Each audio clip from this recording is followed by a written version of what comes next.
거실 창밖으로 봄비가 두드리는데 가족여행 단체방에서 내 이름이 빠진 걸 확인했다. 박선호 서심 2살 회사 내부통제팀장인 내가 양초 냄새 가득한 방에서 오래된 가죽 지갑을 만지작거렸다. 이런 날 가족에게서조차 잊힌 느낌을 받아본 적 있으신가요? 국밥 그릇에서 김이 피어오르는 가운데 휴대전화 화면이 번쩍였다. 아버지는 이번 여행에 안 오셔도 될 것 같아요. 짧은 한 줄이었지만 마치 찬바람이 목덜미를 훑고 지나가는 듯했다. 젓가락을 들고 있던 손이 공중에서 멈추었다. 포장마차 안은 연탄불 냄새와 막걸리 향으로 가득했고 주방 쪽에서 들려오는 국자 부딪히는 소리가 묘하게 멀게만 들렸다. 나는 국물에 김치를 말아넣고는 억지로 삼키며 시선을 떨어뜨렸다. 웃어야 할지 한숨을 쉬어야 할지 알 수 없었다. 주머니 속에서 손끝이 무언가에 닿았다. 오래된 가죽 지갑. 그 묵직한 감촉은 단번에 나를 4년 전 강릉 해변으로 끌고 갔다. 그때도 나는 묵묵히 숙소비를 전부 결제했지만 누구 하나 고맙다는 말을 꺼내지 않았다. 모래사장에서 불어오던 바람파도에 젖은 영수증을 주워 접어넣던 순간이 아직도 손끝에 남아있다. 오늘 들려온 이 메시지가 그때와 겹쳐 마음속에서 낡은 상처가 다시 벌어지는 듯 했다. 포장마차 주인은 무심한 표정으로 국밥을 휘젓고 있었다. 그의 손길이 유난히 기계적으로 느껴졌다. 옆자리 손님들은 여행 얘기로 떠들썩했고 TV에서는 강원도 단풍 관광을 홍보하는 뉴스가 흘러나왔다. 모두들 누군가와 함께할 계획을 이야기하는데 나는 그 소리들이 마치 다른 세상 이야기처럼 들렸다. 눈가의 주름이 더욱 깊어지는 느낌이 들었지만 표정은 최대한 담담히 유지했다. 괜히 서운함을 내비치면 그게 더 초라해질 테니까. 국물 한 숟갈을 뜨려다 지갑을 꺼내 손바닥에 올려놓았다. 세월의 흔적이 고스란히 배어있는 지갑 표면이 거칠게 느껴졌다. 그 순간 모서리에서 종이 한 장이 살짝 빠져나왔다. 나측은 활자가 시야에 들어왔다. 결혼 18, 강릉 5호 리조트 3박 4일, 결제자 박선호. 숨이 순간 멎었다. 마치 오래 덮어둔 상자가 갑자기 열리듯 그때의 공기와 모래, 그리고 묘한 허무감이 한꺼번에 되살아났다. 포장마차 천장에 매달린 형광등이 살짝 깜빡였다. 옆자리 손님들 웃음소리가 더욱 크게 들리는 듯했다. 그들이 무슨 얘기를 하는지 알 수 없었지만 나와는 전혀 상관없는 세상처럼 멀게만 느껴졌다. 국밥의 열기는 식어가고 막걸리 향이 코끝을 스칠 때마다 왠지 모르게 목구멍이 막혔다. 나는 한숨을 깊게 들이쉬며 지갑을 다시 조심스레 닫았다. 계산대에 다가가 지갑을 열며 국밥값을 치렀다. 주인은 말없이 거스름 돈을 건넸고 나는 고개를 살짝 끄덕였다. 포장마차 문을 열자 찬 가을밤 공기가 온몸을 감쌌다. 어둠 속 소양강의 물결 소리가 은은히 들려왔다. 그 소리 사이로 내 입술에서 낮게 중얼거림이 새어나왔다. 그래, 잊었겠지. 하지만 나는 안 잊었어. 나는 지갑을 손에 꼭 쥔 채 가로등 불빛 아래로 천천히 걸음을 옮겼다. 바람이 얼굴을 스치며 붉은 단풍잎 몇 장을 흩날렸다. 내 숨결은 서늘한 공기 속에서 희미하게 퍼져나갔고 마음속엔 알 수 없는 결심이 조금씩 자리 잡기 시작했다. 강릉의 바닷바람이 코끝을 스쳤다. 짭짤한 향이 코 속을 파고들자 4년 전 그 여름날의 소리와 냄새가 다시 깨어났다. 모래사장을 걸을 때마다 신발 안으로 들어오던 모래 알갱이, 그리고 그날 저녁 들려오던 웃음소리와 음악. 하지만 그 속에서 나는 늘 그림자처럼 조용했다. 리조트 체크인 데스크 앞에서 카드를 내밀던 순간이 아직도 생생하다. 세 사람분 숙박비와 부대 비용 영수증에는 내 이름만 크게 찍혀 있었지만 뒤에서는 아들 경호와 소연이 셀카를 찍으며 배경음악을 틀고 있었다. 아버지 방 괜찮죠? 라는 말 대신 그들은 누가 비용을 댔는지 신경조차 쓰지 않았다. 나는 카드 단말기에 삑 소리를 들으며 어색한 미소를 지었다. 그 소리가 내 지갑이 가벼워지는 소리처럼 들렸지만 누구도 그 순간의 무게를 알아채지 못했다. 저녁 무렵 해변 모래사장에 앉았다. 붉게 지는 해가 수평선을 물들이고 바람은 쌀쌀하게 불어왔다. 가족들은 조금 떨어진 곳에서 음악을 크게 틀어놓고 춤을 추고 있었다. 그들의 웃음소리가 파도에 섞여 멀리서 메아리 쳤다. 그 사이로 조명수가 다가왔다. 은퇴한 회계사답게 조용한 걸음과 깊은 눈빛을 가진 그는 언제나 내 편이 되어주던 몇 안 되는 사람 중 하나였다. 그는 내 옆에 앉아 잠시 바다를 바라보다가 주머니에서 무언가를 꺼내 내 손에 쥐어주었다. 이 지갑 갖고 있어. 네가 지킨 것들의 증거가 될 거다. 그의 목소리는 잔잔했지만 모래 위를 스치는 바람소리와 함께 오래 남았다. 가죽으로 된 지갑은 손바닥에서 묵직하게 느껴졌다. 마치 내 침묵과 희생이 그 안에 담기는 듯 했다. 나는 한동안 지갑을 바라보다가 아무 말 없이 고개를 끄덕였다. 그때 바람이 갑자기 세차게 불며 체크인 때 받은 영수증 한 장이 가방에서 미끄러져 나와 모래 위를 구르기 시작했다. 영수증이 파도 쪽으로 밀려가며 모래에 젖기 시작하자 본능적으로 몸을 숙여 그것을 주워 들었다. 손끝에 닿는 젖은 종이의 차가움과 바닷물 냄새가 묘하게 섞였다. 나는 종이를 조심스레 접어 조명수가 준 지갑 안쪽 깊숙이 넣어뒀다. 그 순간 파도 소리와 멀리서 들려오는 웃음소리가 묘하게 대비되어 들렸다. 참아도 돼. 하지만 언젠간 이게 쓸모 있을 날이 올 거다. 조명수의 말이 바람에 실려 귓가를 맴돌았다. 나는 모래 위에 찍힌 자신의 발자국을 내려다보며 그 말이 단순한 위로가 아니라 약속처럼 느껴졌다. 가족의 웃음소리가 계속해서 들려왔지만 내 안에서는 무언가 조용히 결심으로 굳어졌다. 해가 완전히 저물 무렵 나는 천천히 자리에서 일어나 지갑을 다시 주머니 깊숙이 넣었다. 바닷바람이 차갑게 불었지만 손 안의 지갑이 묘하게 따뜻하게 느껴졌다. 집으로 돌아가는 길, 리조트 불빛이 멀리서 반짝였다. 웃음소리와 음악은 점점 멀어졌지만 지갑 안에 접힌 영수증은 묵직하게 나와 함께 있었다. 그리고 조명수의 목소리도 계속 귓가에서 잔향처럼 맴돌았다. 언젠간 이게 쓸모 있을 날이 오겠지. 그 말이 나를 붙잡아주는 듯 걸음마다 무게를 더해줬다. 눈발이 가볍게 흩날리며 다이너 창문을 스쳤다. 바깥 간판 불빛이 눈발 사이로 일렁거렸고 넌 사인의 깜빡임이 마치 불안한 심장을 그대로 비추는 듯했다. 스테인리스 테이블 위엔 식지 않은 버거와 김이 다 빠져 밍밍해진 콜라 한 잔이 놓여 있었다. 손끝은 미묘하게 차갑고 어깨는 잔뜩 움츠러들어 있었다. 오늘만 해도 회사에서 3번이나 불려 들어갔고 집으로 가는 길에 받은 문자의 아들 가족의 여행 사진이 가득했다. 2개의 세상이 동시에 나를 외면하고 있다는 느낌이 들었다. 조명수는 내 앞자리에 앉아 있었다. 은퇴 후에도 늘 깔끔한 셔츠를 입고 눈빛은 여전히 매서웠다. 그는 가볍게 숨을 고르며 내 앞에 펼쳐진 퇴직연금 명세서와 회계 자료들을 훑어보고 있었다.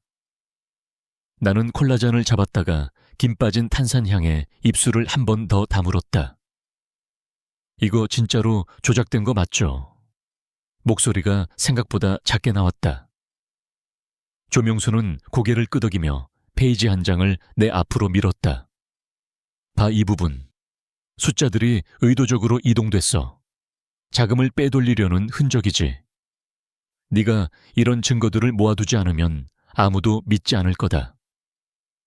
그 말을 듣는 순간 주머니에서 무의식적으로 가죽 지갑을 꺼냈다. 지갑을 열자 2018년 강릉 리조트의 영수증 모서리가 다시 삐져나왔다. 조명수가 그걸 힐끗 보더니 살짝 웃었다.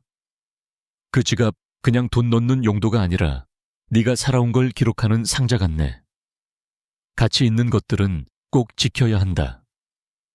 나는 고개를 끄덕이며 영수증을 지갑 안쪽으로 더 깊숙이 밀어 넣었다.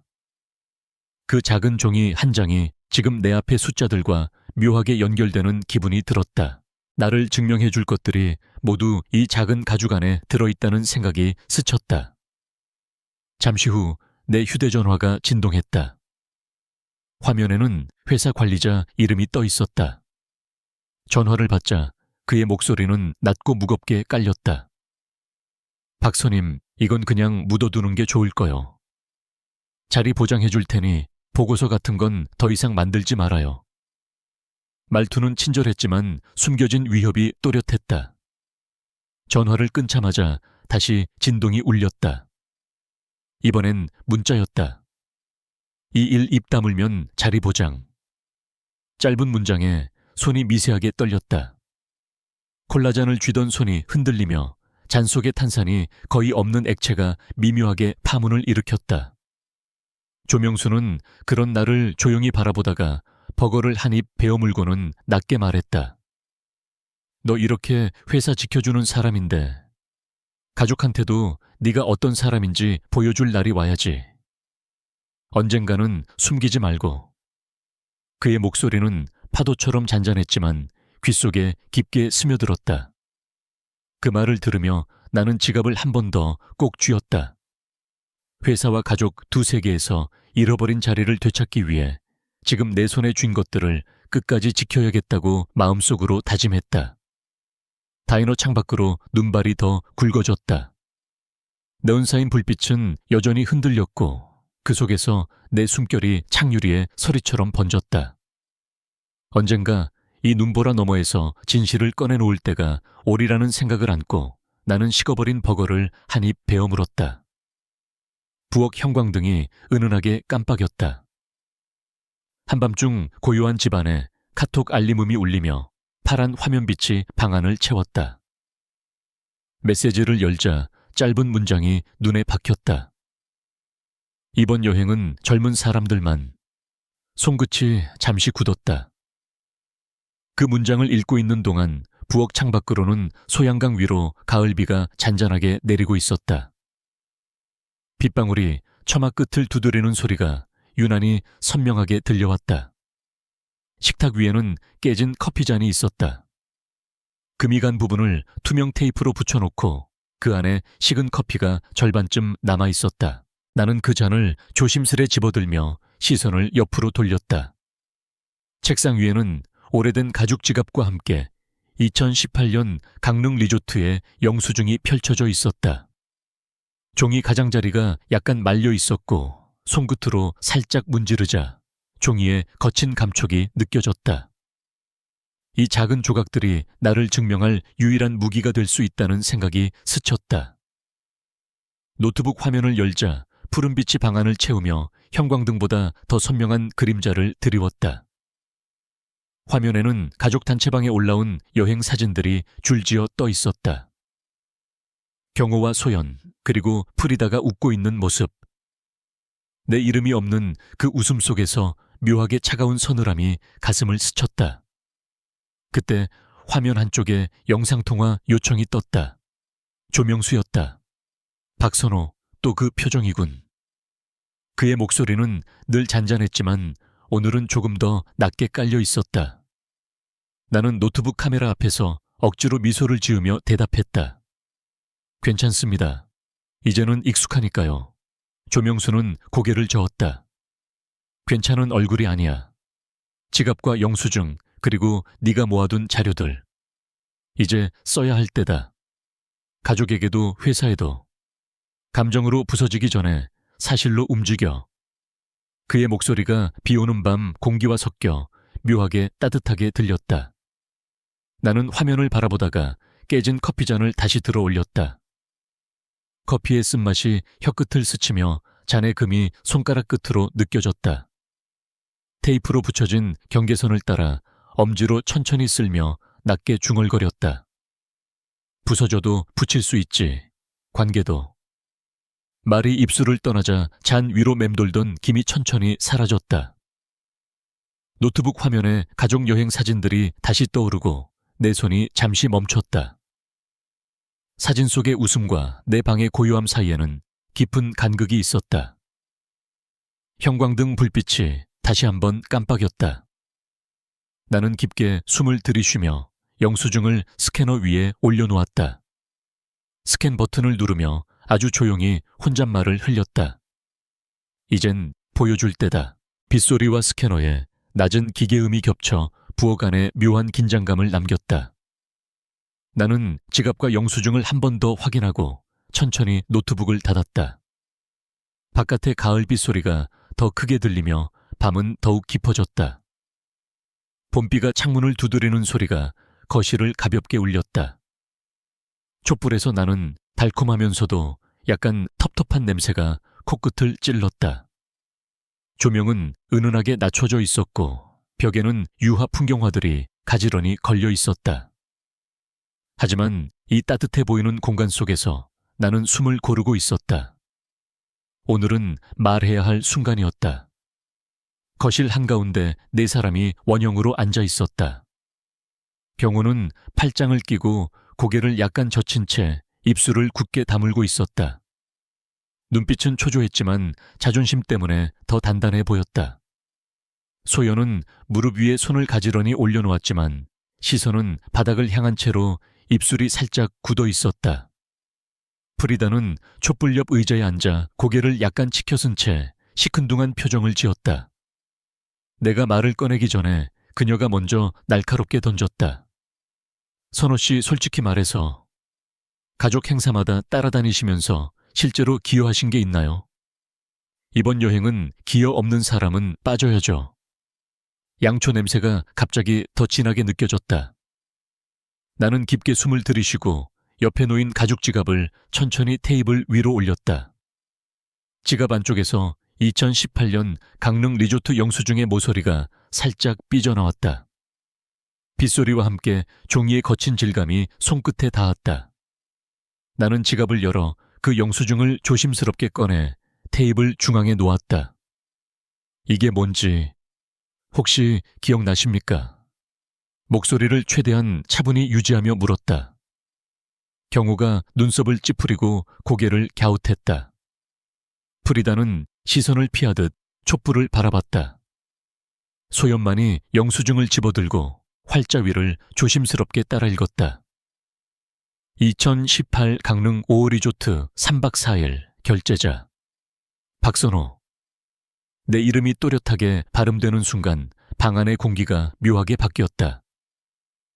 그때도 내가 전부 냈습니다. 누구도 고맙다는 말을 하지 않았죠. 오늘도 마찬가지입니다.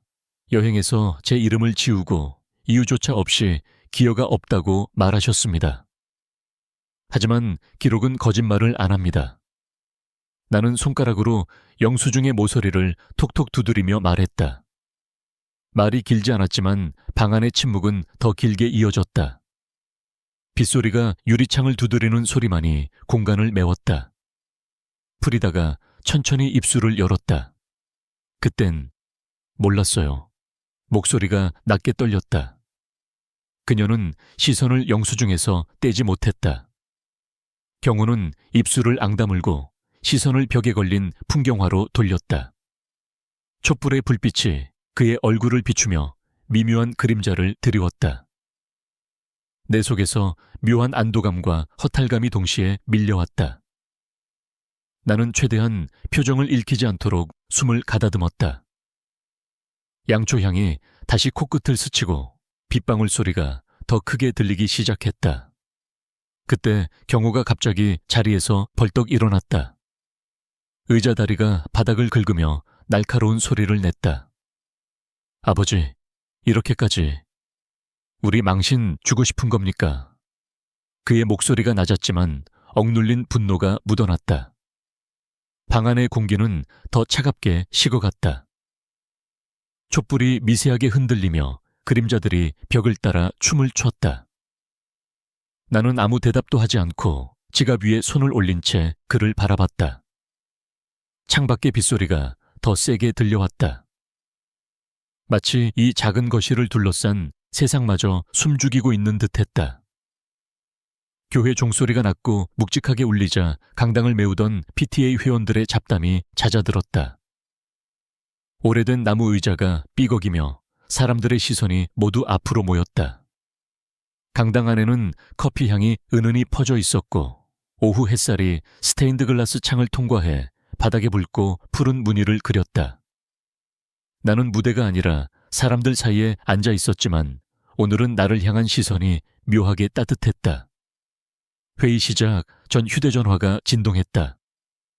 화면에 뜬 이름은 조명수. 전화를 받자 그의 안정감 있는 목소리가 들려왔다. 내 보고서 덕분에 회사가 공식 조사를 받고 있다. 네가 지켜낸 퇴직연금, 이제 수십 명이 숨통 트일 거다. 이제는 가족에게도 네 가치를 보여줄 차례다. 그의 목소리 끝에 묘한 확신이 실려 있었다. 전화를 끊자 손안의 가죽 지갑이 묵직하게 느껴졌다. 회의는 예상보다 격렬했다. PTA 위원들 사이에서 학교 예산과 지역 커뮤니티 기부금 문제로 갈등이 터졌다. 두 세력이 서로 말을 높이며 팽팽히 맞서자 나는 조용히 손을 들어 발언을 요청했다. 우리 싸움보다는 해법을 찾아야 하지 않겠습니까? 제가 예전에 다뤘던 보고서 중에도 수치를 투명하게 공개하고 서로 신뢰를 확인하니 갈등이 풀리더군요. 조용한 목소리였지만 강당의 공기는 서서히 진정됐다. 커피 향이 다시 느껴질 만큼 긴장감이 풀리자 몇몇 위원들이 고개를 끄덕였다. 나무 의자 삐걱거림이 잦아들고 모두가 조용히 메모를 시작했다. PTA 회장이 내 어깨를 두드리며 말했다. 선호 씨 같은 사람이 있어 다행입니다. 잠시 뒤 회의가 정리되는 와중에 경호가 강당 문을 통해 들어왔다. 얼굴에는 여전히 무거운 표정이 남아 있었지만 눈빛은 며칠 전보다 훨씬 부드러워져 있었다.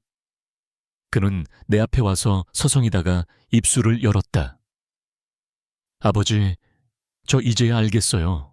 왜 항상 기록을 남기고 증거를 모아왔는지.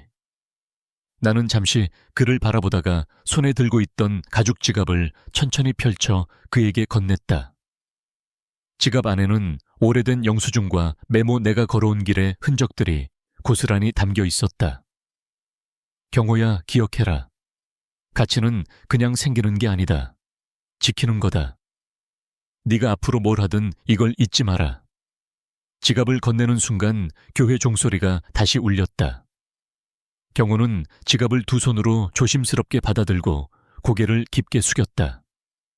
촛대 불빛이 그의 손가락을 따라 반짝이며 마치 무언가가 이어지는 듯한 느낌을 주었다. 그 짧은 순간 마음속에 오래된 벽 하나가 무너져 내리는 듯 했다. 회의가 끝나고 사람들은 하나둘 강당을 떠났다. 뒤편에서 프리다가 아무 말 없이 조용히 문 쪽으로 향했다. 소연이 그 모습을 보고 잠시 머뭇거리더니 내 쪽을 돌아보며 낮게 말했다. 우리가 잘못했네요. 그 말이 강당의 정막 속에서 또렷하게 울렸다. 나무 의자에 마지막 삐걱거림이 잦아들고 커피 향만이 잔잔히 남았다. 창밖으로 봄비가 천천히 내리며 교회 종소리와 함께 이 순간을 오래도록 새겨주는 듯했다. 밤새 지붕을 두드리던 빗방울이 잦아들고 이른 아침의 햇살이 한옥 창살 사이로 부드럽게 스며들었다. 춘천 외곽의 고요한 상월주택 안부엌에서는 갓 내린 커피 향이 진하게 퍼져나갔다. 나는 식탁에 앉아 머그잔을 감싸 쥐고 있었고 잔잔한 김이 얼굴 가까이 올라왔다. 식탁 위에는 퇴직연금 보호 보고서 이메일 캡처가 인쇄된 종이가 놓여 있었다. 빛을 받은 종이 표면이 살짝 반짝이며 지난 몇 달간의 긴장과 싸움이 이제는 하나의 증거로 변했음을 알려주고 있었다. 현관문이 조심스럽게 열리고 경호와 소연이 들어섰다. 두 사람 모두 조심스러운 표정으로 문턱을 넘었다. 경호는 손에 작은 봉투를 쥐고 있었고 소연은 시선을 바닥에 두며 내 눈치를 살폈다. 부엌으로 들어오자 커피 향이 그들의 긴장을 잠시 누그러뜨리는 듯했다. 나는 미소를 지으며 두 사람을 의자에 앉게 했다. 경호가 먼저 입을 열었다. 아버지, 지난 몇 년간 저희가 너무 무심했습니다. 아버지가 어떤 사람인지, 얼마나 많은 걸 지켜왔는지 이제야 알겠습니다. 그의 목소리엔 후회와 결심이 섞여 있었다. 나는 고개를 살짝 끄덕이며 식탁 위에 이메일 캡처를 손가락으로 가리켰다. 이거 내가 했던 일의 한 조각이다. 이 보고서 덕분에 수십 명이 퇴직연금을 잃지 않을 수 있었지. 그동안 넌 몰랐지만 누군가는 늘 지키고 있었단다. 소연이 종이를 들고 활자를 따라 읽으며 천천히 숨을 내쉬었다. 우린 아버지가 이렇게까지 많은 걸 지켜오신 줄 몰랐어요. 그녀의 시선이 종이 위에서 내 얼굴로 옮겨왔다. 경호도 내 손을 조심스럽게 잡으며 말했다. 이제 저도 아버지와 함께 책임지고 싶습니다.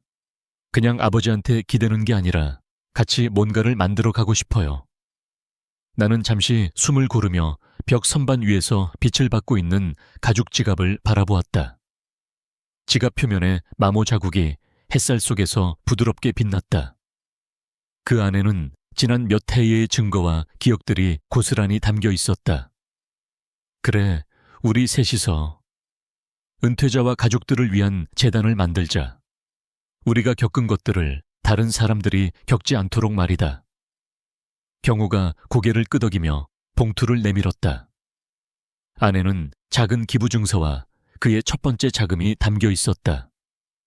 소연은 내 잔을 들어 커피를 따라주며 조용히 미소 지었다. 종이의 바스락 소리와 커피가 잔에 채워지는 소리가 아침의 고요를 채웠다.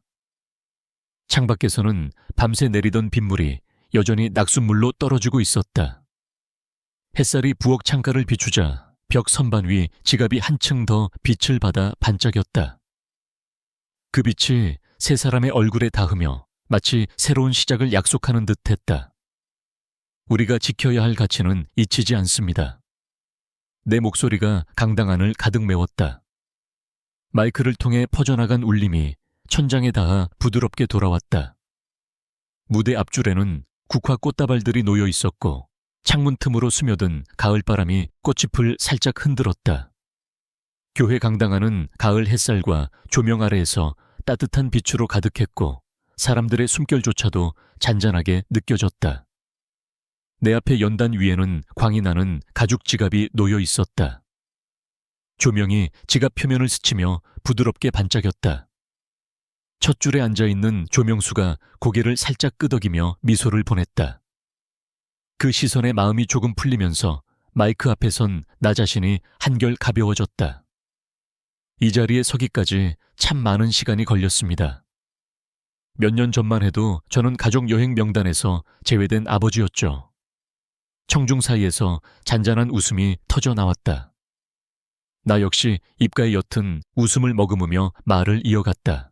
하지만 그때 느꼈던 고독과 서운함이 오늘 이 자리에서 우리가 함께 만들 은퇴자 가족 지원재단의 씨앗이 되었습니다.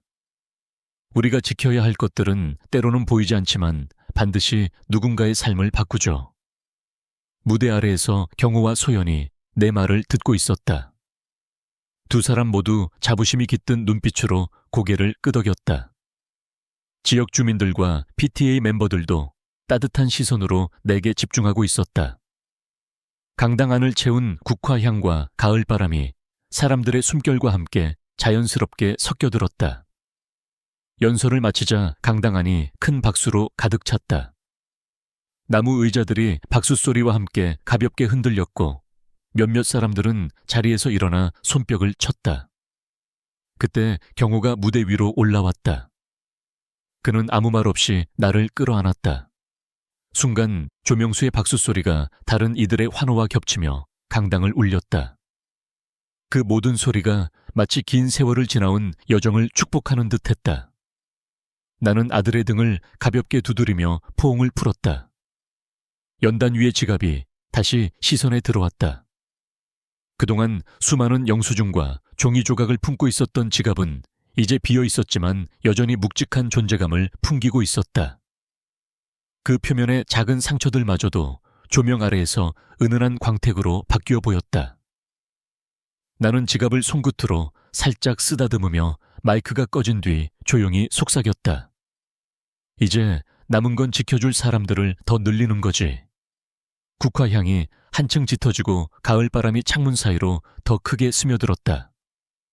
박수 소리와 함께 이 작은 강당이 한순간 세상에서 가장 따뜻한 곳으로 느껴졌다. 그리고 나는 이 순간을 오래도록 잊지 않겠다고 마음속으로 다짐했다. 가을 저녁 강당을 나서며 손끝으로 지갑의 매끈해진 표면을 쓸어보았다. 진한 상처 자국들이 이제는 부드럽게 빛나며 긴 시간의 무게를 감싸주는 듯했다. 인생은 종종 다리가 무너져야 어떤 다리를 다시 놓아야 할지 깨닫게 한다. 가족과의 오해 일터의 시험도 결국 나를 새로 세우는 과정이었다. 혹시 지금 누군가와 갈등하거나 길을 잃은 분들도 작은 증거 하나와 용기만으로 새로운 길을 찾을 수 있지 않을까? 여러분은 삶 속에서 뜻밖의 두 번째 기회를 마주한 적이 있으신가요?